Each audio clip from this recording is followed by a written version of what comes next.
اللہ نے فرمایا اے نبی جی اگر ہم آپ کو ثابت قدم نہ رکھتے،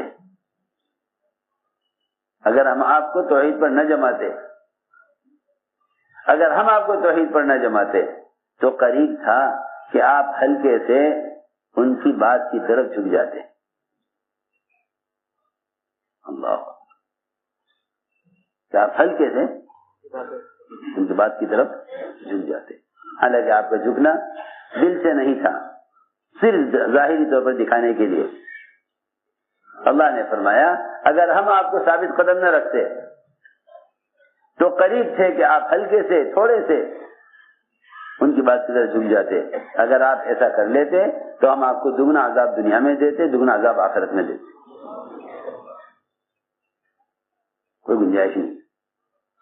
میں کیا بتاؤں، اس زمانے میں مسلمانوں کا خیال یہ ہے کہ بھائی بتوں کے سامنے جھکنا الگ چیز ہے، باقی قانون کے سامنے جھکنا الگ چیز ہے۔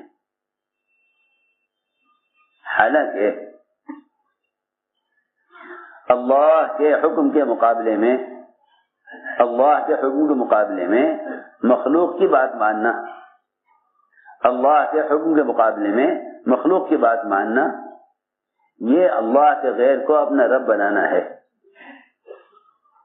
اللہ کے حکم کے مقابلے میں مخلوق کی بات ماننا اللہ کے غیر کو اپنا رب بنانا ہے۔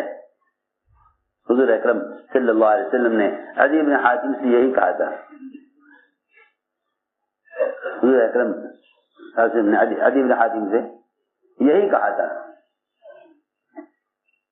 عدی بن حاتم سے آپ نے یہی فرمایا تھا۔ عدی بن حاتم نے اشکال کیا تھا، یہ کہا تھا کہ ہم آپ پر ایمان لانے سے پہلے بھی اللہ ہی کو رب مانتے تھے، پھر اللہ نے کیوں فرمایا قرآن میں اتخذوا احبارهم ورهبانهم اربابا من دون اللہ، کہ اللہ کے غیر کو رب بنایا ہوا تھا؟ ہم نے تو آپ پر ایمان لانے سے پہلے بھی اللہ ہی کو رب مانا ہمیشہ، تو اللہ نے قرآن میں الزام کیوں دیا ہمیں کہ یہود و نصارہ نے اپنے احبار و رہبان کو، اپنے علماء اور مشائخ کو، اپنے قوم اور پادریوں کو اپنا رب بنایا ہوا تھا؟ ہم نے تو کبھی کو رب نہیں مانا، ہم تو اللہ ہی کو رب مانتے تھے۔ آپ نے فرمایا اے عدی، جب تمہارے قوم اور پادری حلال کو حرام کرتے تھے، حرام چیز کو حلال کر دیا کرتے تھے، تم جانتے تھے کہ یہ غلط کر رہے ہیں، تم ان کی بات مانتے تھے نہیں مانتے تھے؟ آج کیا کہ جی ہاں ہم ان کے کہے کو مانتے تھے۔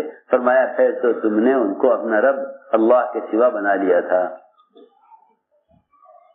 تیسرا بات ہے میرے دوستو عزیزوں، سر کا جھکنا جھکاؤ نہیں ہے، اصل جھکاؤ دل کا جھکاؤ ہے۔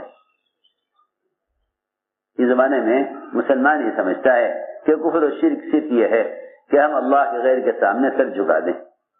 سوچو تو صحیح، صرف نماز رہ گئی، صرف نماز رہ گئی جسے مسلمان اللہ کے سامنے سر جھکا لیتا ہے، ورنہ آپ دیکھ لیجئے شادیوں میں، تجارتوں میں، خرچ کرنے کمانے میں، لباس اور شکلوں میں، تمام چیزوں میں مسلمان جھکا ہوا ہے غیروں کے طریقوں کی طرف۔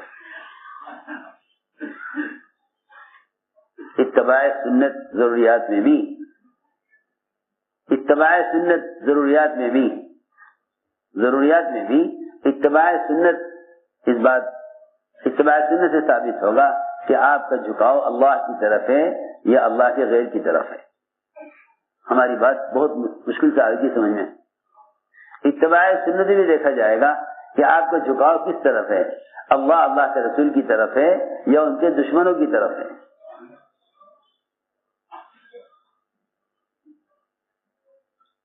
ضروریات میں بھی دیکھا جائے گا، ضروریات میں بھی دیکھا جائے گا کہ آپ کے دل کا میدان کس طرف ہے۔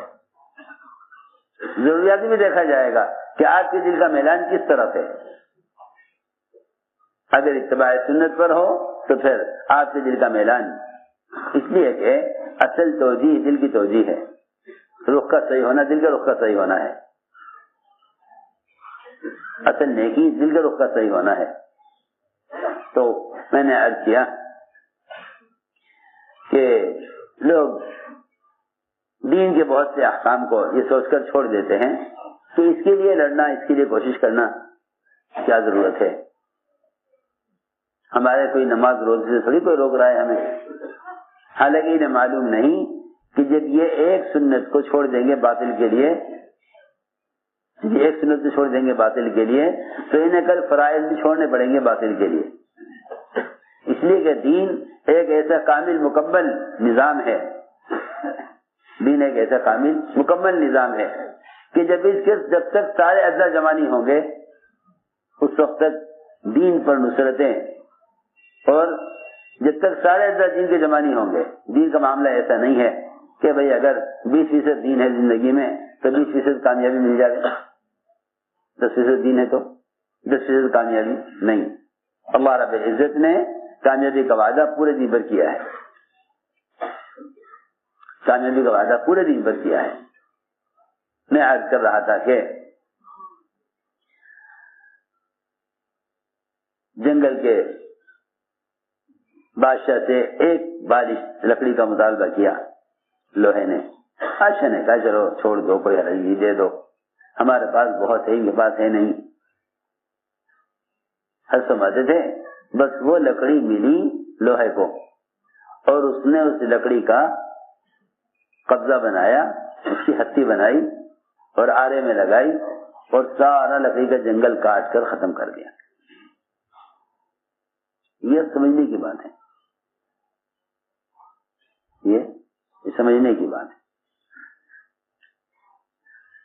سارا جنگل لکڑی کا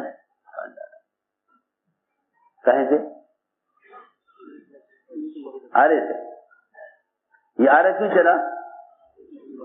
یہ آرا صرف اس لیے چل گیا، منشار کہتے ہیں اس کو عربی میں، آرے کو. اس میں لگتی ہے لکڑی کی، جانتے ہو نہیں، ہتھی. ہاں تو آرا چلا سکتے ہو ہتھی کے بغیر؟ یہ ہے اصل بات. یہ احساس مسلمانوں میں سے مردہ ہو چکا ہے. جب لکڑی نے کٹنے کے وقت آہ کی اور یہ کہا کہ مجھے کتنی بدعتی سے تو کاٹ رہا اور چلنے کی ہمت کیسے ہو گئی، تو لوگوں نے کہا میں تو آپ کو کبھی بھی نہیں کاٹ سکتا تھا، وہ تو آپ کا کچھ حصہ میرے ساتھ شامل ہو گیا ہے. آپ کا کچھ حصہ میرے ساتھ، صحیح بات ہے. کتنا ہے؟ ایک ہتھی، باقی سارا آ رہا ہے. ذرا سا حصہ لکڑی کا لوہے میں جا کر ملا، ذرا سا حصہ لکڑی کا لوہے میں جا کر ملا تو اس آرے میں اتنی قوت ہو گئی کہ سارا جنگل کاٹ کے ختم کر دیا. ورنہ جب تک یہ لکڑی آرے کے ساتھ نہ ملتی آرا لکڑی کو کاٹ نہیں سکتا تھا. میں یہ کہنا چاہتا ہوں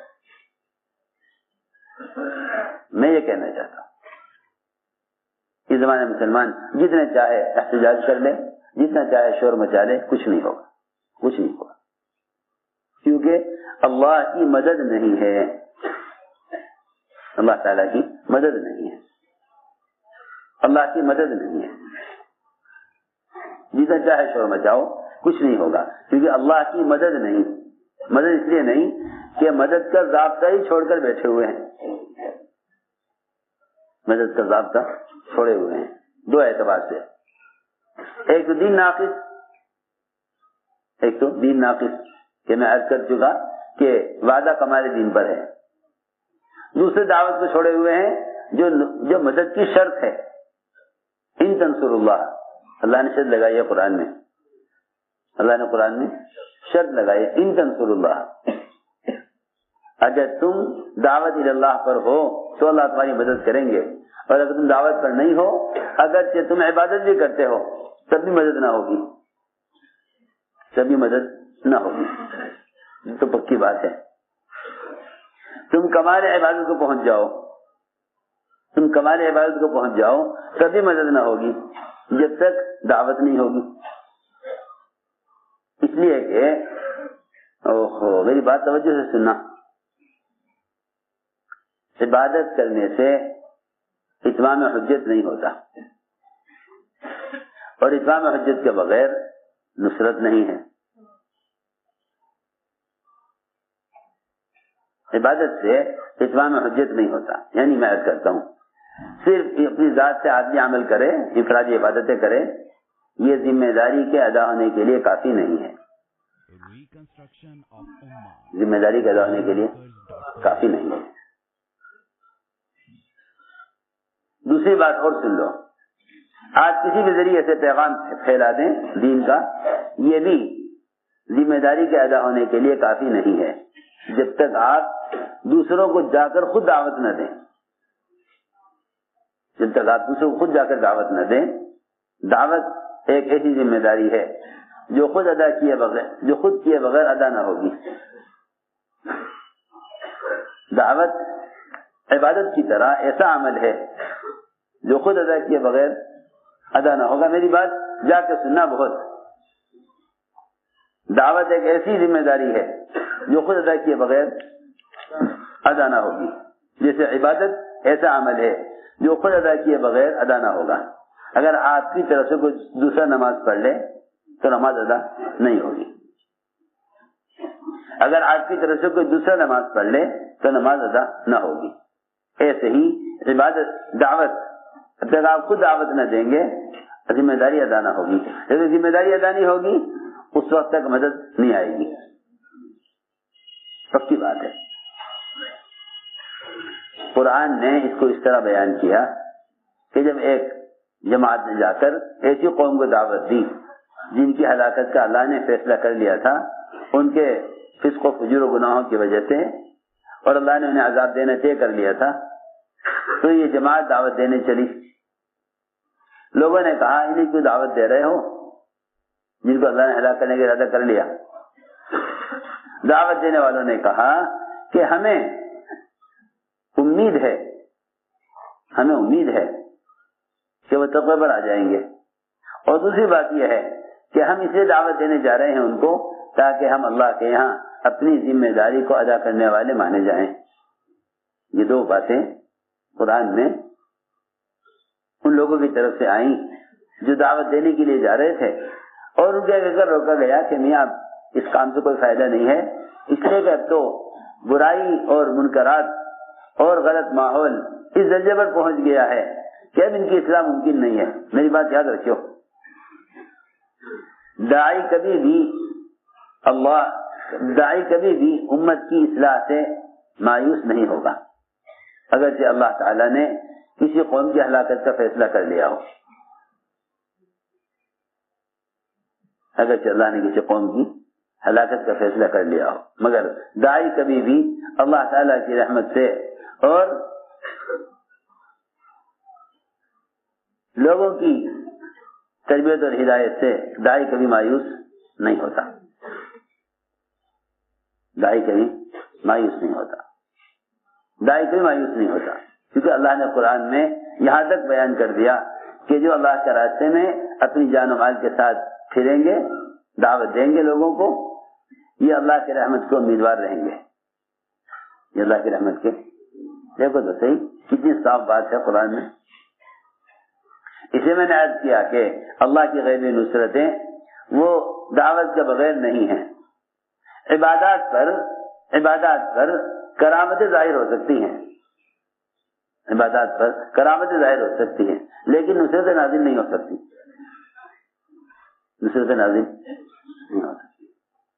میری بات توجہ سننا.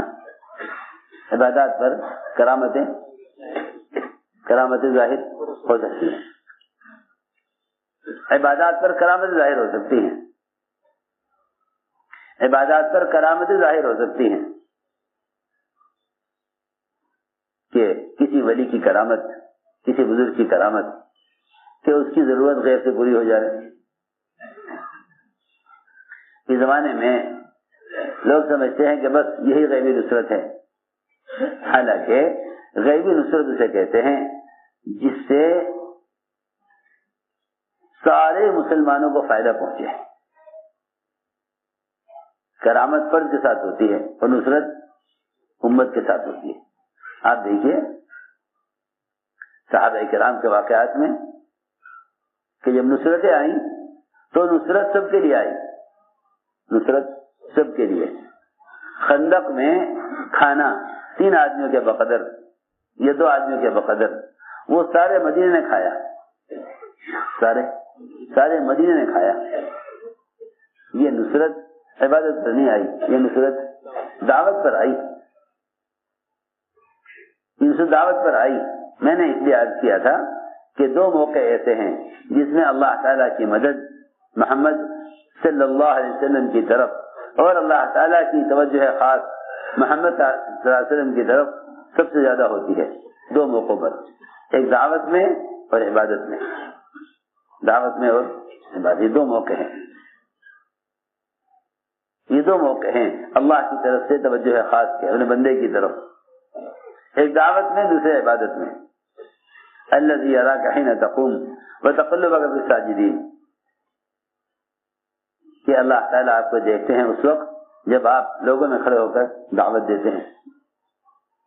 الذی یراک حین تقوم, جب آپ کھڑے ہو کر دعوت دیتے ہیں لوگوں میں, اور دوسرے جب آپ نماز میں ہوتے ہیں. ان دو موقعوں پر اللہ تعالیٰ کی توجہ خاص ہوتی ہے آپ کی طرف. ہم نے یہ دونوں کام چھوڑ دیے, یہ دونوں کام چھوڑ دیے. میرے دوستو عزیزوں, سب سے زیادہ اللہ تعالیٰ کی غیبی نصرتیں وہ دعوت کے ساتھ ہیں, کیونکہ اللہ نے قرآن میں شرط لگا دی ہے ان تنصروا اللہ ینصرکم ویثبت اقدامکم. دعوت کے دو فائدے ہوں گے, ایک تو اللہ تمہاری مدد کریں گے اور مدد کی شکل میں ہوگی کہ سارا باطل مایوس ہو جائے گا تمہیں تمہارے دین سے ہٹانے میں. تمہیں تمہارے دین سے باطل ہٹا نہیں سکے گا, تمہیں تمہارے دین سے باطل ہٹا نہیں سکے گا. سارا باطل مایوس ہو جائے گا تمہیں تمہارے دین سے ہٹانے میں. اس لیے یہ جاننا چاہیے کہ اللہ تعالیٰ کی غیبی نصرتیں دعوت عبادت کو جمع کرنے پر ہیں, دعوت عبادت کو جمع کرنے میں ہیں. کیا ہے غیبی نصرت؟ غیبی نصرت یہ ہے کہ سارا باطل اکٹھا ہو جائے تو ایک مسلمان کو اس کے دین سے ہٹا نہ سکے. یہ غیبی مدد ہے, یہ غیبی مدد ہے. اللہ رب العزت یہ مدد ایمان والوں کی رعب کے ذریعے کیا کرتے تھے, یہ مدد ایمان والوں کی رعب کے ذریعے کیا کرتے تھے.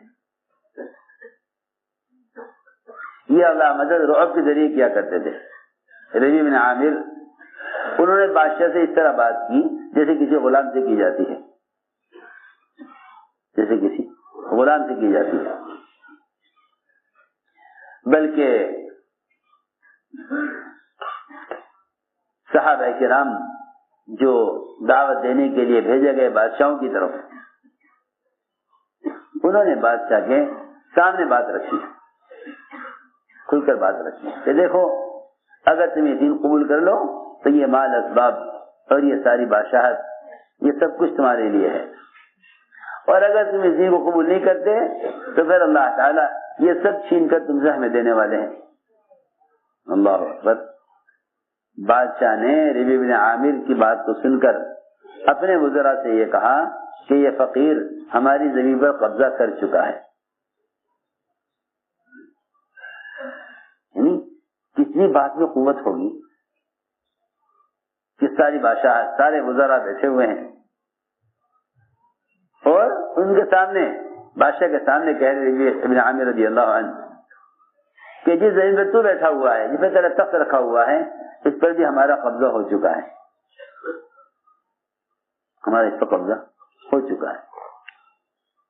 اس بات میں اس زمانے میں تو بیچارہ مسلمان دعوے کر رہا, ایک دکان کو بھی اپنا کہنے سے ڈرتا ہے.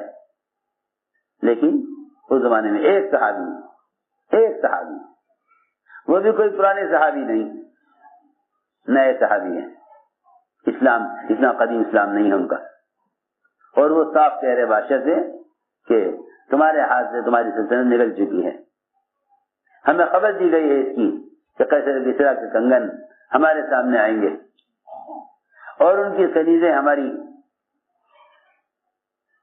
باندیاں بنیں گی, یہ ہمیں بتلایا جا چکا ہے. وزراء نے کہا بادشاہ سے, آپ اس فقیر کی باتوں میں آ گئے, پاگل کی بادشاہ نے کہا تم سب پاگل ہو، تم دیکھتے نہیں اس کی بات میں کتنی قوت ہے، اس کی بات میں کتنی قوت ہے، دیکھیں اس کی بات میں کتنی قوت ہے. کیونکہ بات اصل یہ ہے کہ جب اللہ کے بندوں کو اللہ کی طرف بلایا جاتا ہے نا، تو اللہ رب العزت سب سے پہلے مسلمان کے دل سے باطل کا خوف نکال لیتے ہیں. یہ اللہ کا وعدہ ہے قرآن میں، یہ اللہ کا وعدہ ہے قرآن میں کہ جو اللہ کا پیغام پہنچائیں گے بندوں تک، اللہ تعالیٰ ان کے دلوں سے اپنے غیر کا خوف نکال دیں گے، ان کے دلوں سے اپنے غیر کا خوف نکال دیں گے. تو دعوت دینے سے اللہ تعالیٰ کی طرف سے زبان کے اندر ایسی تاثیر و قوت پیدا ہو جاتی ہے کہ باطل سن کر کانپ جاتا ہے، باطل سن کر کانپ جاتا ہے. باطل نے کہا کہ دیکھو دریائے دجلہ کا ادھر کا حصہ پانی تمہارا، ادھر کی زمین تمہاری، ادھر کا دجلہ کا پانی ہمارا، ادھر کی زمین ہماری، اس پر سمجھوتا کر لو. سنو، اس پر سمجھوتا کر لو، ادھر کا حصہ تمہارا، ادھر کا حصہ ہمارا. چنانچہ ایک صحابی، وہ بھی ایک صحابی، انہوں نے یہ بات سن کر کہا، یہ بات سن کر یہ کہا کہ تم کہہ رہے ادھر کا حصہ تمہارا، ادھر کا حصہ ہمارا. سنو دھیان سے، اور ہم یہ کہتے ہیں کہ ہم اپنے علاقے کے جو ہماری حدود کا آخری جنگل ہے، اس جنگل کا جو آخری درخت ہے، اس درخت کے پھل کو ہم تمہارے یہاں کے آخری حدود کا جنگل، اس کا جو آخری درخت ہوگا، اس درخت پر جو شہد کا چھتا لگا ہوا ہوگا، ہم اپنے یہاں کے پھل کو تمہارے یہاں کے شہد کے ساتھ لگا کر کھائیں گے. سنو کیسی بات، سارا علاقہ ہمارا ہے، ہم اپنے یہاں کے جنگل کے آخری جو درخت ہوگا ہمارے حدود کا، وہاں کے پھل کو تمہارے یہاں کے جنگل کے آخری درخت کے پر جو چھتا لگا ہوا ہے شہد کا، اس پھل کو شہد کے ساتھ کھائیں گے. یہ بات ایک صحابی نے، یہ بات ایک صحابی کی زبان سے نکلی. ایک مشرک نے اس بات کو سن کر جا کر سارے مشرکین کو جمع کیا اور یہ کہا کہ بھائی ان کا ایک آدمی یہ کہہ رہا ہے، سنو، ان کا ایک آدمی یہ کہہ رہا ہے. کیونکہ اس بات کو جیسے ہی سنا سب وہاں سے نکل کر بھاگے، سامان چھوڑ کر بھاگے، سارے قلعے علاقے سب خالی ہو گئے. لوگ بھاگتے تھے، ان سے پوچھا کہاں بھاگ رہے، کہاں جا رہے، کوئی کچھ نہیں بولتا تھا. یہاں تک کہ ایک بوڑھا آدمی مشرک اس سے بھاگا نہیں جا رہا تھا، تو اس سے پوچھا ایک صحابی نے کہ بھئی تم لوگ کیوں بھاگ رہے، سب کیا ہوا؟ کہنے کے نہیں، اب تو تم لوگوں نے ایسی بات کہہ دی کہ اس کا خوف، اس کا ڈر اتنا ہے لوگوں کے دلوں میں کہ کوئی یہاں رہنے کو تیار نہیں ہے. سنو تو صحیح، آخر کیا بات ہو گئی؟ کہہ رہے تمہارے آدمی نے ایسی بات کہہ دی ہے، ایسی بات کہی ہے. کس نے کہی؟ کہ فلاں ہے، ایسی شکل کا ہے، اس نے کہی. صاحب نے ان کو پکڑا، بھائی تم نے ایسا کیا کہہ دیا کہ سب تمہاری بات سن کر سب بھاگ گئے؟ وہ کہنے لگے کہ میں نے تو کچھ بھی نہیں کہا، میری دل سے کوئی بات ہی نہیں ہوئی. اور مجھے کہہ رہا ہاں انہوں نے کہا ہے، یہ ہے وہ، انہوں نے خود مجھ سے کہا ہے. وہ کہہ رہا میں نے تو کچھ بھی نہیں کہا.